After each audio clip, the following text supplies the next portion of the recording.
Hampir 1 minggu banjir dan longsor memporak-porandakan wilayah Aceh, Sumatera Utara, dan Sumatera Barat. Badan Nasional Penanggulangan Bencana (BNPB) mencatat korban meninggal di 3 provinsi di Sumatera tersebut mencapai 604 jiwa dan 2.600 orang luka-luka, serta hampir 571.000 orang mengungsi di 50 kabupaten terdampak di Provinsi Aceh, Sumatera Utara, dan Sumatera Barat. Masifnya dampak yang ditimbulkan memang membuat semua pihak terkejut.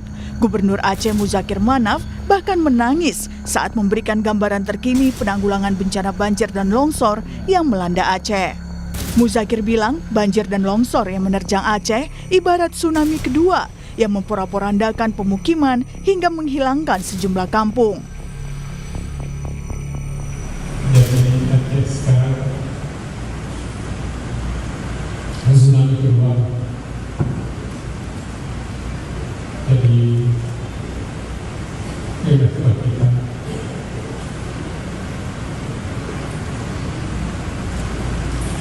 untuk mengambil masyarakat mereka yang rasa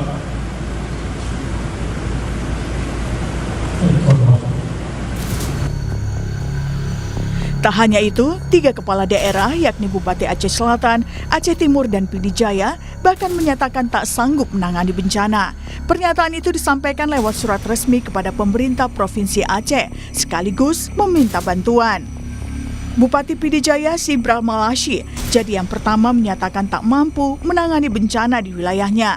Surat ia teken pada 25 November 2025. Disusul Bupati Aceh Selatan Mirwan dan Bupati Aceh Tengah Haili Yoga.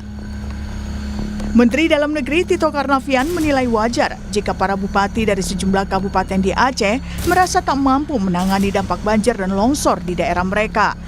Menurut Tito, kepala daerah tak akan sanggup menanggulangi dampak bencana lantaran akses ke wilayahnya tertutup material longsor dan banjir.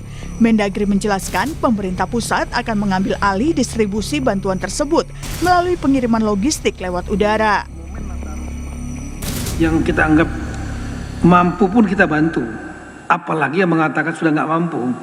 Dan memang kita melihat wajar dia mengatakan nggak mampu, karena daerah yang tersulit, dia dari mana mau dapat makanan, logistik, kalau bukan minta bantuan kepada pemerintah yang di atasnya. Terus bagaimana dia mau memobilisasi alat berat? Gak mungkin, di luar kemampuan dia. Dan itu dikerjakan oleh pemerintah pusat.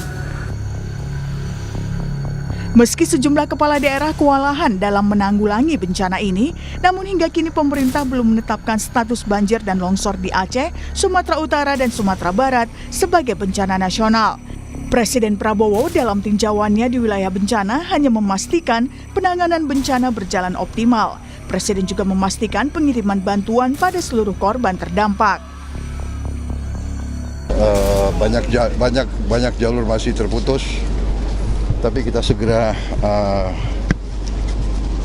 melakukan segala upaya untuk mengatasi kesulitan-kesulitan yang dialami.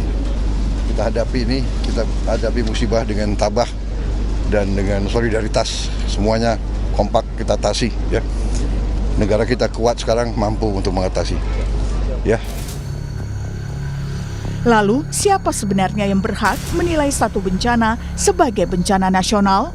Berdasarkan Undang-Undang Nomor 24 Tahun 2007 tentang Penanggulangan Bencana, Pasal 51 menjelaskannya. Dalam poin 1 disebutkan, penetapan status darurat bencana dilaksanakan oleh pemerintah sesuai dengan skala bencana. Dan di poin 2 disebutkan, penetapan sebagaimana dimaksud pada ayat 1 untuk skala nasional dilakukan oleh Presiden, skala provinsi dilakukan oleh gubernur, dan skala kabupaten atau kota dilakukan oleh bupati atau wali kota. Tim Liputan, Kompas TV.